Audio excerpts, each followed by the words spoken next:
마태복음 8장 23절에서 27절 말씀입니다. 한 절씩 교독하도록 하겠습니다. 그러고는 예수께서 배에 오르셨고 제자들도 뒤따랐습니다. 갑자기 바다에 큰 폭풍이 일어 배 안으로 파도가 들이쳤습니다. 그러나 예수께서는 주무시고 계셨습니다. 제자들이 가서 예수를 깨우며 말했습니다. 주님, 살려주십시오. 우리가 빠져 죽게 생겼습니다. 예수께서 대답하셨습니다. 왜 그렇게 무서워하느냐? 믿음이 적은 사람들아. 그러고는 일어나 바람과 파도를 꾸짖으셨습니다. 그러자 호수는 아주 잔잔해졌습니다. 함께 읽겠습니다. 사람들은 놀라며 서로 수군거렸습니다. 도대체 저분이 누구시기에 바람과 파도까지도 저분께 복종하는가? 네, 조동욱 목사님 나오셔서 북한과 복음 통일을 위한 기도 후에 말씀 전해주시겠습니다. 우리 이 시간 우리 북한과 북한 주민들과 또 복음 통일을 위한 기도를 같이 하면 좋겠는데요. 최근에 17살 때 탈북하여서 중국에서 결혼을 했는데 지금 40세가 넘은 22년이 지난 지금 그 공안에 발각돼서 그래서 지금 지금 현재 북송되고 있다는 그런 이야기 들었습니다. 시간이 지났지만 아직까지도 인권을 무시한 그런 북한의 여러 가지 이런 일들에 대해서 함께 기도하기 원합니다. 시간 기도할 때 하나님, 우리 탈북민들이 강제 북송당하는 것이 중단될 수 있도록 인도하여 주시고 여러 가지 법과 결의안들이 국가적으로 또 전 세계적으로 잘 이루어져서 우리 탈북민들이 이런 어려움에 당하지 않도록 난민 협약이나 또 유엔 난민 인정에 따라서 주님의 도우심이 필요합니다. 우리 탈북된 탈북민들의 강제 북송을 하나님 중단시켜 주시옵소서.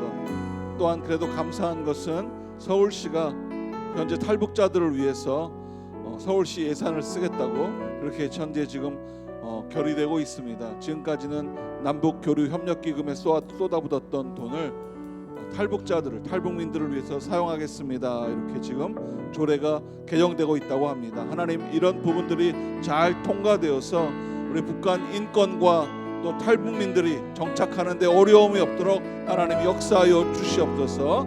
우리 강제 북송 중단과 또 탈북민들의 안전과 탈북민들의 인권을 위해서 같이 함께 기도하겠습니다. 하나님, 강제 북송 위기에 있는 많은 사람들이 있습니다. 하나님, 우리는 어찌할 바 모르고 주만 바라보니 하나님께서 강제 북송이 중단될 수 있도록 하나님 역사하여 주시고 이러한 결의안들이 응답됨으로 말미암아 북한의 인권이 회복되게 하여 주시고 전 세계적으로 강제 북송되는 이런 위기에 있는 여러 어려움들이 잘 알려져서 난민 협약이나 유엔 난민들이 어려움 당하지 않도록 인도해 주시고 서울시에서 예산의 편성 가운데 있습니다. 개정 조례안들이 잘 변화되어서 탈북민들을 위해서 정책을 지원하는 데 사용될 수 있도록 하나님 인도하여 주시옵소서. 하나님 감사합니다. 서울시에서 현재 움직이고 있는 개정 조례안 개정에 대해서 하나님 응답하여 주시사 탈북민들을 위해서 정착을 지원하며 또 그들이 온전하게 살아갈 수 있는 그러한 길들을 열어 주셔서 북한의 인권이 회복될 수 있도록 인도하여 주시옵소서. 더욱이는 전 세계적으로 북한의 탈북민들의 강제 북송이 계속 이어지고 있는데 이러한 일들이 전 세계로 알려짐으로 난민 협약이나 유엔 난민의 보호 등으로 인하여서 이 북한이 더 이상 강제 북송에 힘쓰지 않고 우리 탈북민들이 온전히 안전하게 지켜줄 수 있도록 하나님 역사하여 주시옵소서. 또한 뿐만 아니라 휴전선이 열리기 원합니다. 우리 교회가 깨어서 기도하게 하시고 교회가 이단에게 지지 않고 먼저 잘 준비되어서 북한을 위해서 기도함으로 북한에 하나님이 원하는 온전한 교회들이 세워질 수 있도록 하나님 역사하여 주시옵소서. 예수님의 이름으로 기도했습니다. 아멘. 뉴스에도 현재 탈북민에 대한 뉴스가 나오고 있고요. 깜짝 놀랐습니다. 22년이 지난 지금도 그렇게 시간이 지났음에도 불구하고 강제 북송을 하는 어려움 때문에 뉴스에 나왔는데 우리 언니를 구해주세요라는 제목으로 그렇게 뉴스에 나왔었습니다. 여러분의 일들이 하니까요. 기도 보시면 그런 부분을 위해서 기도해 주시면 감사하겠고요. 또 뭐 맞는 얘기인지는 모르지만 그 남북 통일에 대한 그런 부분들도 이단들이 너무 사실을 강해서 지금 통일교라든지 신천지가 지금 그런 부분에 통일이 되면 북한에 먼저 깃발을 꽂을 수 있는 준비들이 다 되어 있어서 하나님께서 어쩌면 이런 것이 은혜일 수도 있지만 그래서 교회가 더욱 깨어서 남북 통일을 준비해서 교회 세우는 일에 힘쓸 수 있도록 그렇게 우리가 함께 기도하고 우리가 준비되면 될 것 같습니다. 여러분들이 잘 준비되기를 축복합니다. 오늘도 기적 이야기를 12월 달에 기적 이야기를 계속 하는데요. 기적 이야기를 통해서 여러분의 삶에 기적이 일어났으면 좋겠어요. 그런데 지난주에도 우리가 한 분이 나오셔서 또 기적의 이야기를 해주셨는데 이번에도 설교 전에 저는 이런 걸 좋아하나 봐요. 제가 얘기하기보다 누가 와서 그 사실 이렇게 설교 전에 특순도 좀 와서 실력이 중요한 게 아니라 하나님 앞에 올려드리는 거니까 다음에는 여기다가 탁구대를 깔아놓고 우리 고영일 형제님이 나와서 이렇게 특순으로 탁구하는 모습을 좀 이렇게 하나님 앞에 영광 돌리면 어떨까 이런 생각도 해봅니다. 꼭 뭐 찬양만 특순이 아니라 탁구를 기가 막히게 치는 것도 그것도 특순이 될 수 있으니까 그런 생각도 한번 해봅니다. 한번 실제 한번 해보겠습니다, 고영일 형제님. 오늘은 전희쁨 집사님 모시는데요. 제가 딱 3분만 드렸습니다. 그래서 3분 동안 최근에 있었던 기적 이야기를 한번 해주겠습니다. 우리 박수 한번 환영을 한번 모시겠습니다.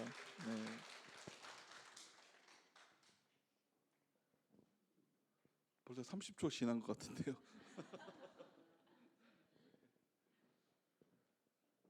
먼저 하나님께 감사를 드립니다.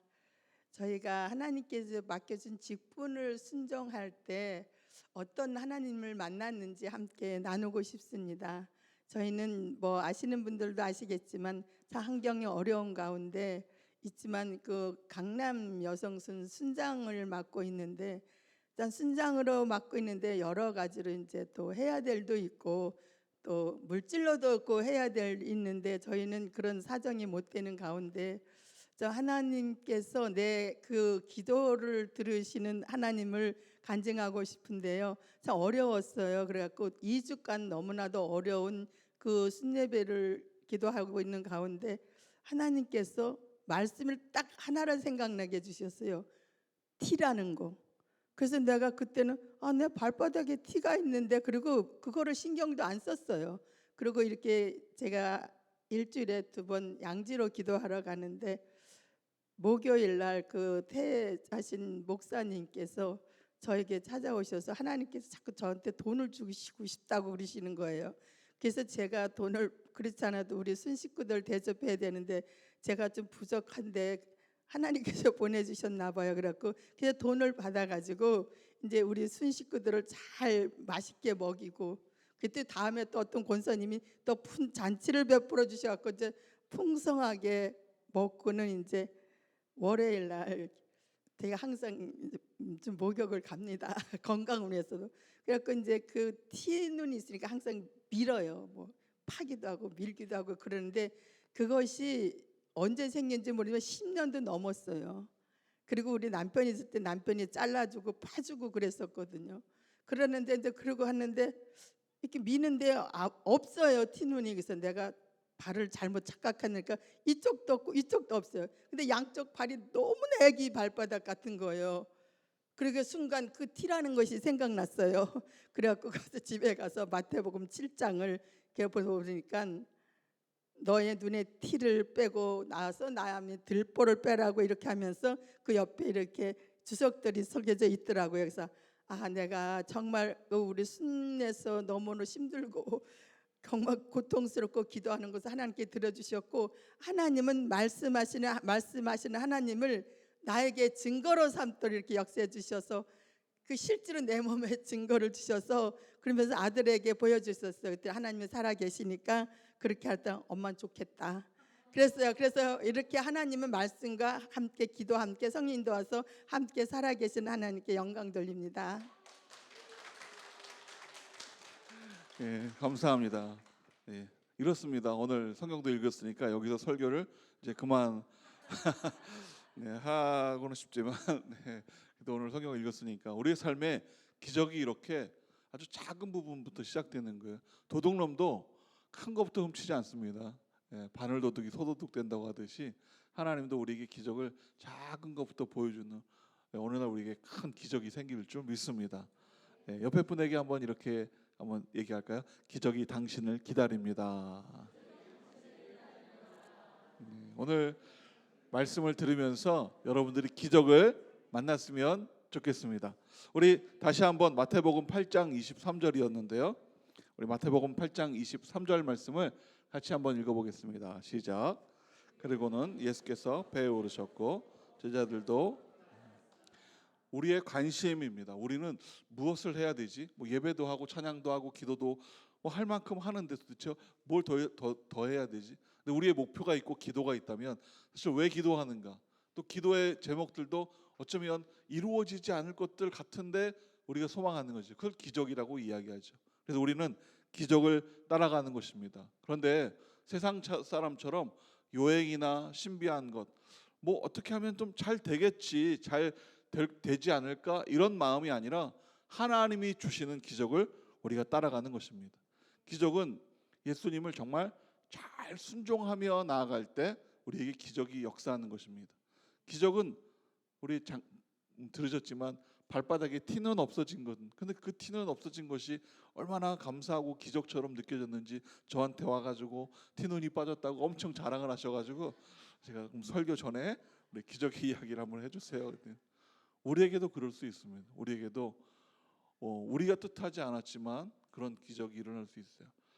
갑자기 없어질 수도 있지만 또 어떤 기회로 누구를 통하여서 또 이런 놀라운 은혜들을 경험할 수 있는 것이죠.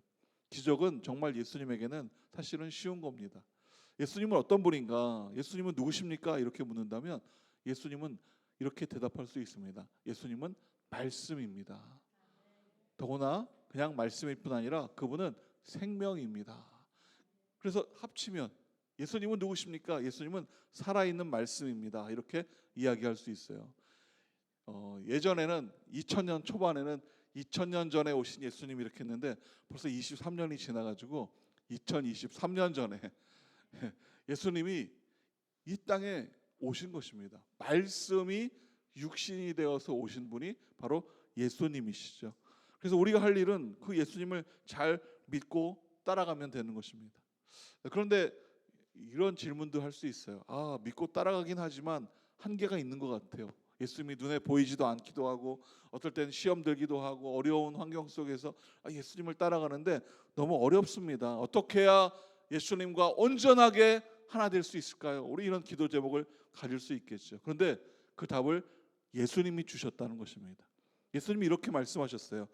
내가 내 안에, 내 말이 내 안에, 이렇게 이야기하셨습니다. 그러니까 우리도 예수님을 붙들기 원하지만 우리가 예수님을 붙들기 원하는 것보다 예수님은 더 강력하게 우리를 붙들기를 원하신다라고 하는 것입니다. 그런데 여기서 끝이 아니에요. 간단하게 내가 내 안에, 내 말이 내 안에. 꼭 영화 제목 같다는 생각도 들었어요. 이렇게. 네 안에 나 있다. 막 이렇게. 네, 우리 형제님도 아무 데나 가서 써먹지 마십시오. 네. 네. 꼭 영화 제목 같은 생각이 들었는데 단순히 이것으로 끝난 것이 아니라 하나님이 더 놀라운 말씀을 해주셨어요. 뭐라고 말씀하셨냐면 너희가 원하는 것이 무엇이든지 구하라. 그러면 그대로 이루어질 것이다. 이걸 한마디로 얘기하면 기적이죠. 내가 내 안에, 내가 네 안에 있으면 기적을 경험할 거야 라고 하는 그런 말입니다. 그런데 이 말이 잘 안 믿으실까 봐 제가 자막을 좀 준비했어요. 자막 요한복음 15장 7절 말씀인데요. 우리 같이 한번 큰 소리로 여러분의 삶에 기적이 일어났듯이 한번 읽어보겠습니다. 시작.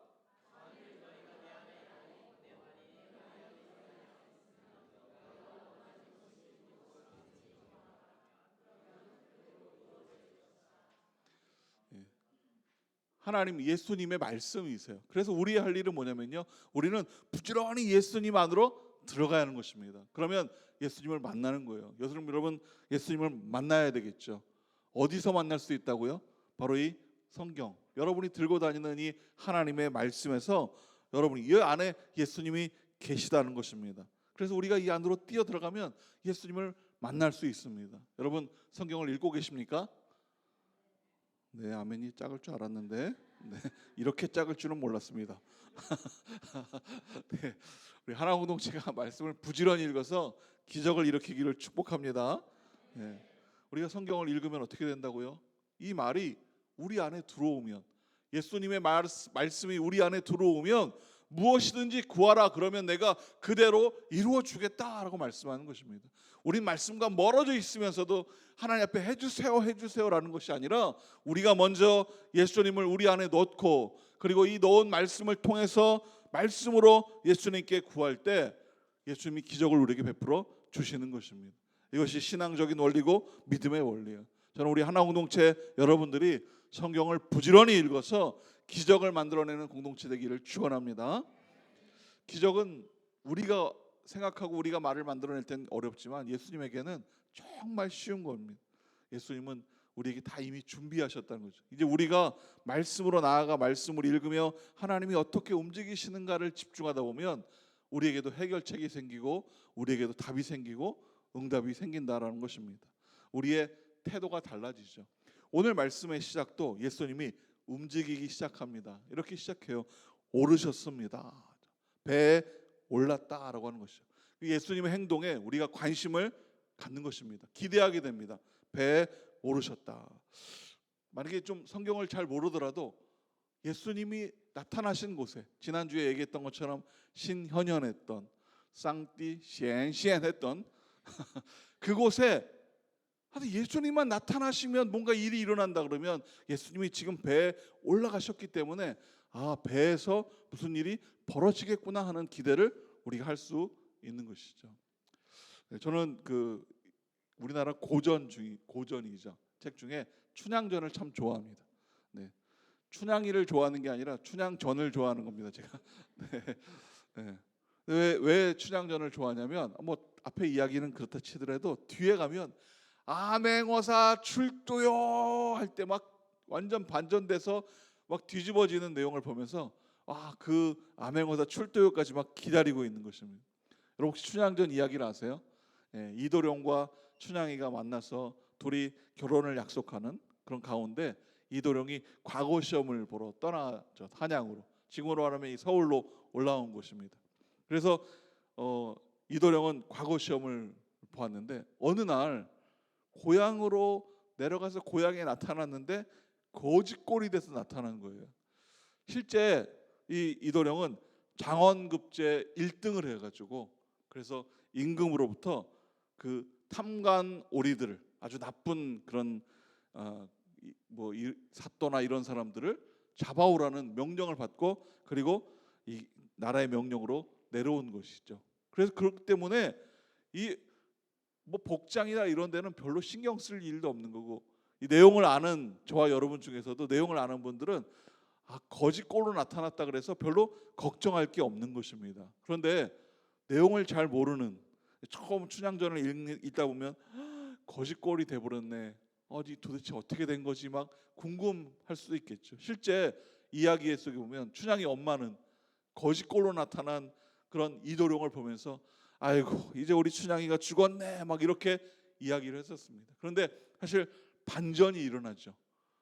반전은 왜 일어나면 이 실제 암행어사, 지금으로 얘기하면은 비밀 검찰들, 아니면 중국어로 말하면 비밀 공안들 막 숨어서 잡아들이는 그런 공안으로 지금 나타났는데, 거지인 줄 알았는데 보니까 비밀 공안이 돼서 나타난 것이죠. 그래서 이렇게 갑작스러운 이 반전이 일어나게 됩니다. 그래서 막 암행어사 출두요 하는 것이 막 시원한 그런 내용이죠. 그런데 이도령이 만약에 시험에서 장원급제하고 막 1등 했으니까 막 비단옷 쫙 해 입고 막 부하들 밑에 쫙 거느리고 막 BMW나 막 벤츠 타고 고향에 나타나면 일을 할 수 있겠습니까 없겠습니까? 할 수가 없죠. 막 탐관 오리들이 다 나타나서 막 별의별 아부를 다 해서 결국은 아무 일도 할 수 없는 상황이 될 겁니다. 암행어사 역할을 못하는 거죠. 그런데 거짓골로 나타났음에도 불구하고 당당한 이유, 이 이도령이 완전 거짓골임에도 불구하고 당당한 이유는 왜 그렇습니까? 제가 가져왔는데 바로 암행어사 출동하는 이 마패 하나 때문에, 이것 때문에 꼴이 거지라 그래도 당당했다라고 하는 것이죠.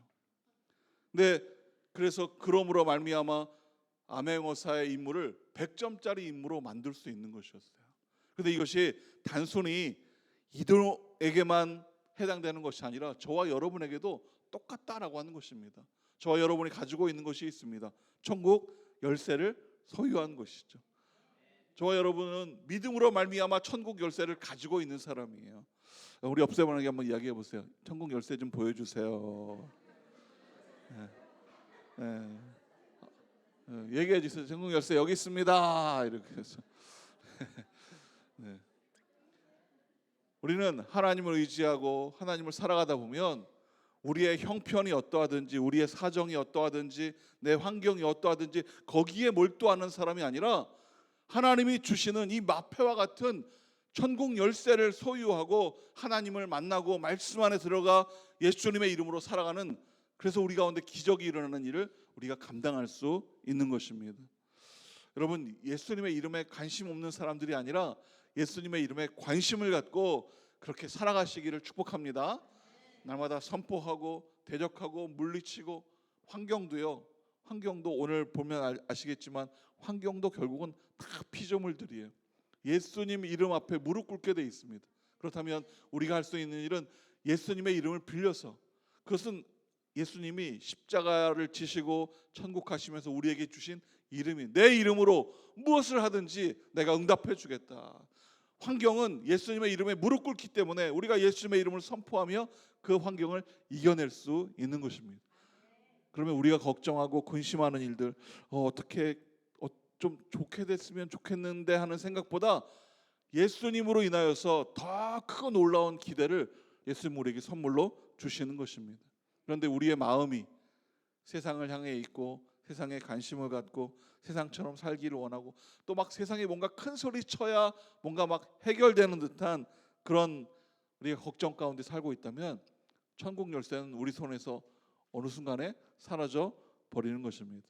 오늘 여러분들이 예수님의 이름으로 담대하게 당당하게 사시기를 축원합니다. 예수님이 우리에게 거시는 기대가 있어요. 내 이름으로 사나 안 사나, 항상 이렇게 예수님이 귀 기울이실 겁니다. 옆 사람에게 아주 못 박듯이 얘기해 주세요. 예수님의 이름으로 사십시오.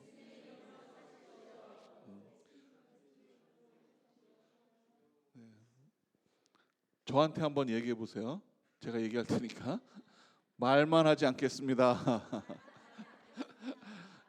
말만 막 그렇게 하고 막 살아가는 신앙이 아니라 여러분이 그렇게 선포했다면 그렇게 살아가야 되는 것이죠. 제가 왜 이렇게 막 옆 사람에게 이렇게 하냐? 막 처음에 온누리 왔을 때는, 저도 평신도로 처음에 왔을 때는 온누리 왔을 때 좀 어색했어요. 아니면 막 축복성 하잖아요. 그러면 다른 교회는 별로 이런 게 없거든요. 근데 막 옆에 분에게 막 인사하라고 그러고 막 예수님은 길과 진리와 생명이십니다. 막 축복하세요. 그러면 가브레 되게 어색한데 막 처음에는 저도 그랬는데 그렇게 하다 보니까 교회 안에 오히려 하나 된 것 같기도 하고 내가 말한 대로 살아야 되겠다는 생각도 들기도 하고, 여러분에게 선포하라는 것은 여러분이 그렇게 살라고 하는 것입니다.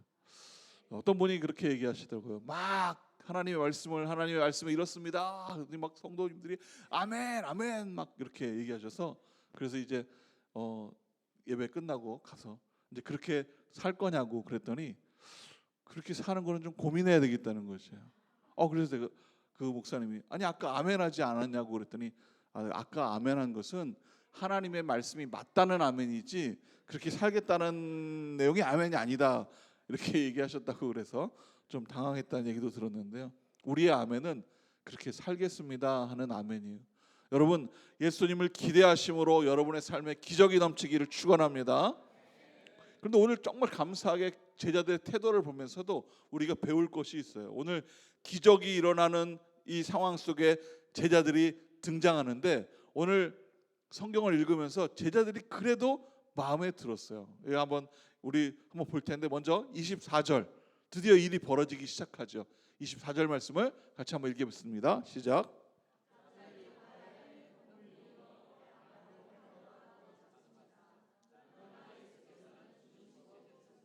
예수님은 주무셨다. 그런데 우리 이걸 타이밍이야 그러죠.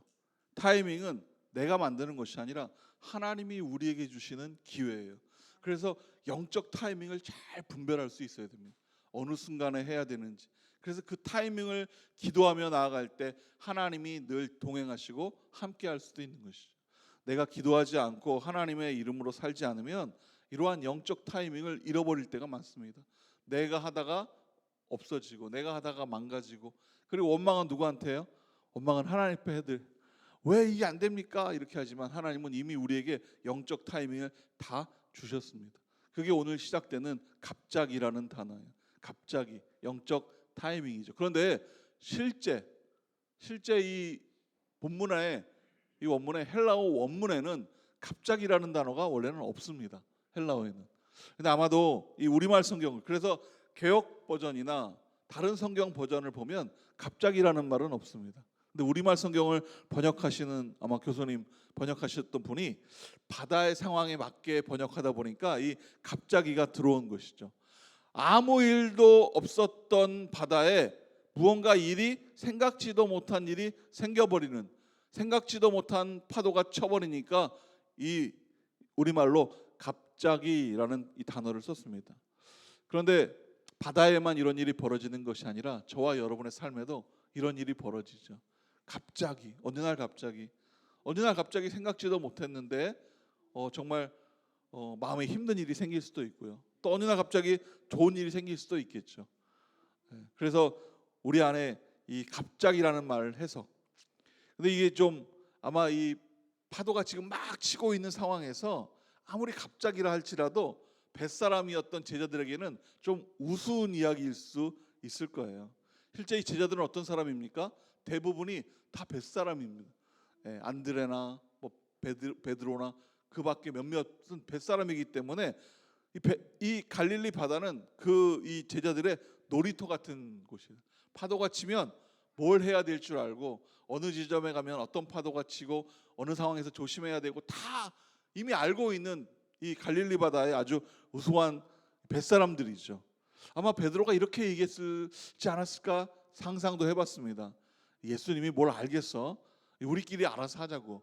안드레 형 가서 키를 잡고, 야 지금 저 배 구석에 가서 배를 꽉 붙들고 있어, 이렇게 하면서 아마 안전장치의 준비들을 스스로 잘 하고 있었을지 모릅니다. 그런데 오늘 성경에서 등장하는 큰 폭풍이란 우리가 살아가면서 경험하는 그냥 우리가 어떻게 하면 조금 이겨낼 수 있는 정도의 폭풍이 아니라 어마어마한 폭풍입니다. 지금 파도가 쳐서요 배 안으로 물이 막 엄청 들어오고 있는 그런 상황이에요. 실제 이 파도, 여기 헬라어로 등장하는 이 파도도 세이모스라고 하는 이 헬라어인데요, 이 여기에 다른 뜻은 지진이라는 뜻이 있습니다. 그러니까 지금 갈릴리 바다에 지진이 엄청나게 일어난 것 같은 높이의 파도가 치면서 배에 막 들이닥치는 그런 상황이죠.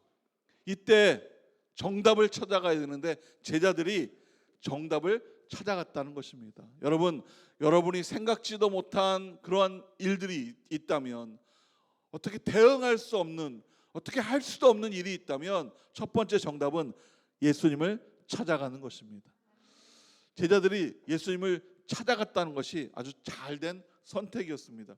문제 해결을 내가 할 수 없을 때 그 문제를 부둥켜 안고 고민하는 삶이 아니라 예수님을 찾고 찾아서 예수님을 만나는, 그러므로 말미암아 담대한 상황이 생긴다라고 하는 것이죠. 몽골에 유명한 속담이 있다 그러죠. 걱정해서 걱정이 없으면 걱정이 없겠네. 네, 이 말을 하면서도 저희는 참 걱정이 없었으면 좋겠는데, 걱정은 그래서 걱정으로 해결할 것이 아니라는 것입니다. 아무리 걱정한다고 해도 그 걱정이 없어지지 않는다는 거죠. 걱정을 없애려면 어떻게 해야 됩니까? 예수님을 만나야 돼요. 예수님을 찾아가서 예수님을 만나야 되는 것입니다. 질문할 수 있습니다. 아니 목사님, 예수님을 어떻게 찾아야 됩니까? 그래서 말씀을 드렸죠. 설교 서두에 어떻게 예수님 어디에 계시다고요? 말씀 안에. 이 말씀으로 찾아가서 읽고 또 읽고 또 읽으며 예수님을 만날 때 예수님이 우리에게 해결책을 주신다라고 하는 것입니다. 저는 우리 하나 공동체가 우리 오늘의 교회 안에서 정말 성경을 제일 많이 읽고 부지런히 읽고 성경을 많이 쓰고 외우고 암송하며 그래서 성경의 박사들이 되는 그런 여러분 되기를 간절히 축원합니다. 네, 아멘이 이렇게 반만 아멘 하셨는데 이렇게 네, 제가 분당 B를 지금까지 맡고 있었는데요. 이렇게 방학이 되면 항상 숙제를 드립니다. 성도님들에게 빌립보서를 200독을 읽으세요. 마가복음을 10번 읽으세요. 네, 지난번에는 잠언을 날짜별로 해서 이독하는 걸로 막 이렇게 숙제도 드렸는데 지금 숙제를 드리려니까 눈초리가 이렇게 막 싸나온 것 같아서 숙제는 못 드리고 나중에 더 험악한 숙제를 제가 해드리도록 하겠습니다. 네. 여러분 예수님을 만나시기를 축원합니다. 그러면 우리가 걱정했던 것이 내가 걱정할 일이 아니라 나는 하나님을 믿는 일이 내 일이구나라는 것을 여러분이 확실히 깨달을 수 있습니다. 여러분 우리 머릿속으로 잠 못 자며 막 걱정합니다. 될까 안 될까? 네, 걱정하는 시간에 기도하는 것입니다. 옆에 분에게 한번 선포해 주세요. 걱정하지 말고 기도하세요. 예수님이 다 해주실 것입니다. 아멘. 이 제자들이 예수님을 찾아갔다는 것이죠. 그런데 더 놀라운 거, 예수님을 찾아간 제자들보다 더 놀라운 것은 예수님은 배 바닥에서 주무시고 계셨다라고 하는 것입니다.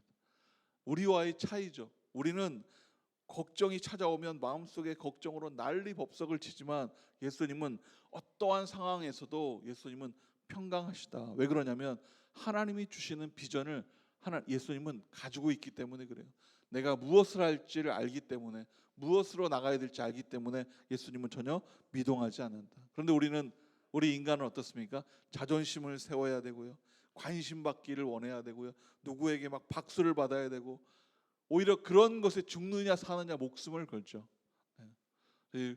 박수하면 생각나는 게 있었는데 고등학교 때 한참 전이었는데 고등학교 때 미술 선생님과 음악 선생님이 있었어요. 그런데 음악 선생님은 박수 받기를 좋아하잖아요.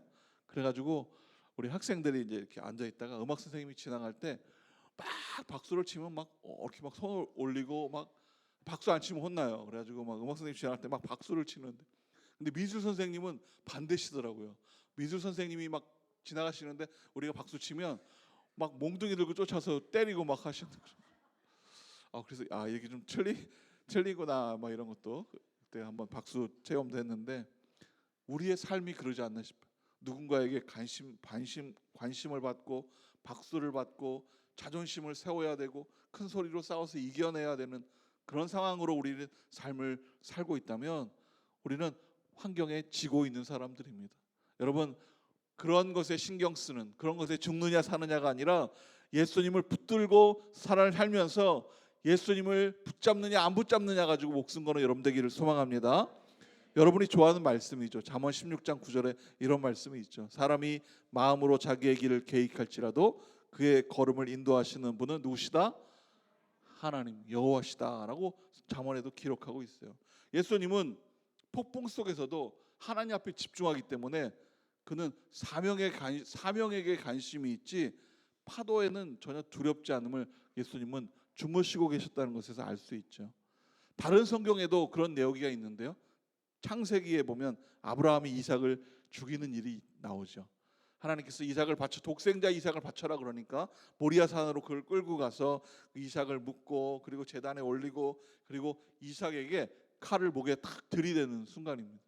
근데 그때 아브라함 마음은 어떤 마음이었을까? 정말 아들이었던, 하나님의 말씀보다 더 소중하고 중요할 것 같은 아들이었던 그 독생자 이삭에게 지금 목을 대고 정말 죽일 수 있을까? 그런데 히브리서에는 아주 놀라운 이야기를 하고 있습니다. 히브리서 11장 19절에 이런 말을 합니다. 아브라함이죠. 그가 하나님이 능히 이삭을 죽은 자 가운데서 다시 살리실 줄 생각한지라 비유컨대 그를 죽은 자 가운데서 도로 받은 것이라. 그러니까 아브라함은 아들을 죽이는 것보다 더 큰 그를 마음에 자리 잡고 있는 것은 무엇입니까? 하나님을 향한 믿음이었다는 것이죠. 내가 살아가는 환경이 어떠하든지, 내가 만나는 여러 가지 사람들이 어떠하든지 거기에 관심 갖고 관심 받고 박수 받기를 원하는 삶이 아니라 하나님을 향한 믿음이 바로 섰기 때문에 하나님이 그를 살리고 축복하고 복이 되고, 그래서 아브라함에게는 믿음의 조상이라는 아주 엄청난 그런 이름을 그에게 허락하여 주시죠. 우리도 마찬가지입니다. 여러분 삶에 힘든 것이 많고 고민된 것도 많고 어떻게 살까 그런 여러 가지 복잡한 것이 많지만, 아까 우리 전희품 집사님 얘기하신 것처럼 고민될 때 무릎 꿇고 기도하면 하나님이 능히 우리에게 응답을 주시는 것입니다. 여러분 믿음으로 기도하여서 승리하시는 여러분 되기를 축원합니다. 가끔 그런 걸 경험합니다. 여러분도 경험할지 모르겠지만 내가 생각하고 내가 판단한 것 100점 같아요. 그래서 막 가끔 막 이렇게 아내랑도 티격태격 막 집어던지고 싸우지는 않습니다. 그냥 가끔 티격태격만 할 뿐인데, 내 생각이 맞는 것 같은데 그렇게 안 해주고 막 하니까 나중에 알고 보면 제 생각은 빵점이었고 점수도 받을 수 없는 바닷가 같은 점수. 하나님을 바라볼 때, 하나님을 믿고 구하며 무릎 꿇을 때 하나님께서 오히려 놀라운 선물을 우리에게 주신다라고 하는 것입니다. 하나님께 집중했기 때문에 예수님이 바닥에서 편히 주무실 수 있었던 것입니다. 여러분 하나님 앞에 집중함으로 여러분의 삶이 평강에 놓이기를 축원합니다. 제자들이 잘한 두 번째는요, 예수님께 찾아는 갔는데 아무것도 못하면 빵점이죠. 그런데 제자들이 어디서 용기가 났는지 예수님을 깨웠다 이렇게 이야기합니다. 우리 25절 말씀인데요, 25절을 한번 읽어주십시오. 시작.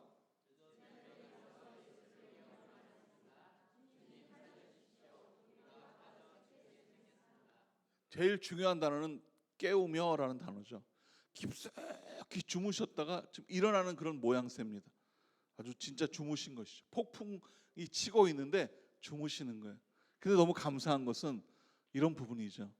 폭풍이 아무리 치더라도 예수님은 고니 주무셨지만 제자들이 와서 예수님 우리 좀 살려주세요 하는 그 제자들의 통곡에 예수님은 잠을 깨어 일어나셨다. 바로 이분이 예수님이라는 것입니다. 우리가 어떤 상황 가운데 있을지라도 예수님은 우리를 지키고 보호하시기 위해서 오히려 우리에게 눈을 떼지 않는 분이 바로 예수님이시다라고 하는 것입니다. 어떤 대적보다도 어떤 환경보다도 그분은 강하기 때문에 그런 것에 전혀 움직이지 않는데 여러분에게는 약하시다. 얼마나 약하신지 여러분이 아마 막 손가락 어디 찔려서 아파 하면은 예수님이 마음이 더 막 아파하실 거예요. 옆에 분에게 한번 축복해 주세요. 예수님은 당신의 마음을 보면서 다시 하겠습니다. 당신에게는 약한 분이 예수님입니다. 예수님은 부르면요, 예수님은 언제든지 오실 준비가 되신 분입니다. 제자들이 예수님 저희 좀 도와주세요. 그러자 예수님 눈을 뜨시죠. 결국 우리가 알 수 있는 것은요, 예수님 깨우는 방법은 기도밖에 없다. 말씀에 그런 주제들이 나오죠. 예수님을 만나기 위해서는 말씀을 읽어야 되고, 그리고 더 가까이 만나기 위해서는 기도하는 것이다. 그런데 더 중요한 게 있다면 예수님은 깨어 있으신 분이에요. 이제 더 중요한 건 기도로 예수님께 나아가서 기도로 깨어나는 내 모습이 중요한 것입니다. 여러분 모두 다 기도로 깨어나시기를 축원합니다.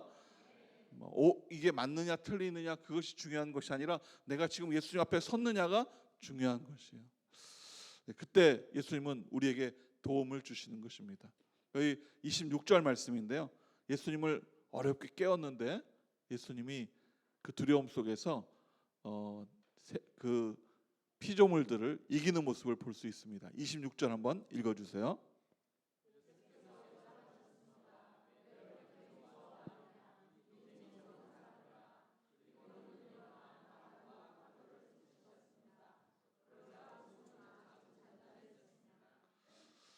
이런 말입니다.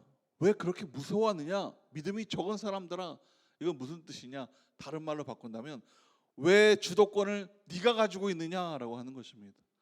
그 세상에 있는 피조물들이 별로 중요하지 않아. 지금 밑에는 예수님이 계시니까 그들은 오히려 피조물로 인해서 당당하게 예수의 이름으로 선포하노니 너 파도들은 물러가라 얘기하면 파도가 잔잔해질 수 있는데, 오히려 파도한테 져서 지금 쫓아와서 지금 예수님을 깨우고 있으니까 예수님이 왜 주도권을 네가 쥐고 있느냐라고 하는 것이죠.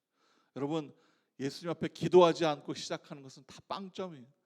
예수님 앞에 묻지 않고 시작하는 것은 다 빵점이에요. 예수님의 인도받지 않고 시작되는 모든 것들은 다 망할 수 있다라고 하는 것입니다. 오늘 이 호수가 잔잔해진 것은 제자의 뜻대로 된 것이 아니에요.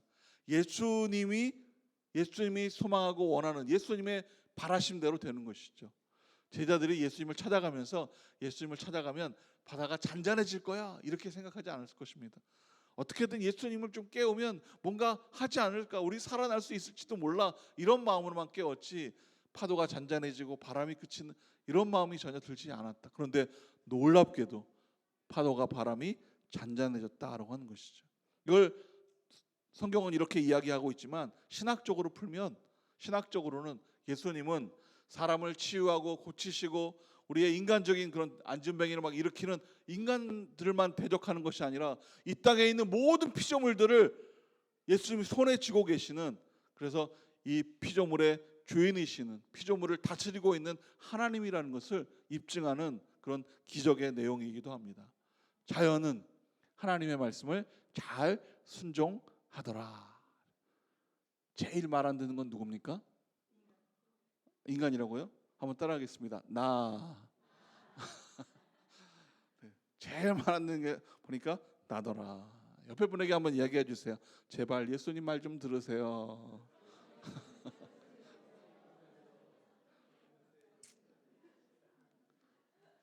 우리가 예수님의 말을 잘 안 들어서 그렇죠. 정말 예수님 말씀 잘 들으면 이렇게 가는 곳마다 기적의 밭을 걸어가고 있을 겁니다.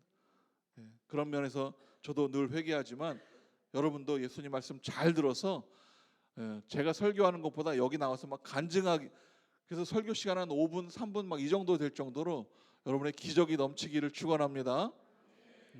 우리 다음 주에 간증은 백소유 자매님 어디 계시죠? 어디 계세요? 뒤에 숨으셨네. 뭐 1대1에 무슨 간증이 있다 그랬는데 한번 다음 주에 원고를 제가 받아보고 잘 썼으면 시키고 안 썼으면 첫 번째는요, 예수님을 깨우는 것이고요. 두 번째는 그리고 예수님 앞에 예수님을 찾아가는 것이고, 두 번째는 예수님을 깨우는 것. 세 번째는요, 예수님의 능력을 선포하는 것입니다. 우리 27절인데요. 27절 말씀을 같이 한번 읽어보겠습니다. 시작. 사람들은 놀라며 수군거렸습니다. 도대체 저분이 누구시기에 바람과 파도까지도 저분에게 복종하는가. 예수님이 누구인 줄 아느냐라는 확실한 믿음과 선포로 예수님을 선포할 때, 예수님의 능력을 고백할 때 예수님은 우리의 도움이 되시는 것입니다. 혹시 여러분 마음에 기도의 제목이 있으십니까? 그 기도 제목이 응답될까 안 될까?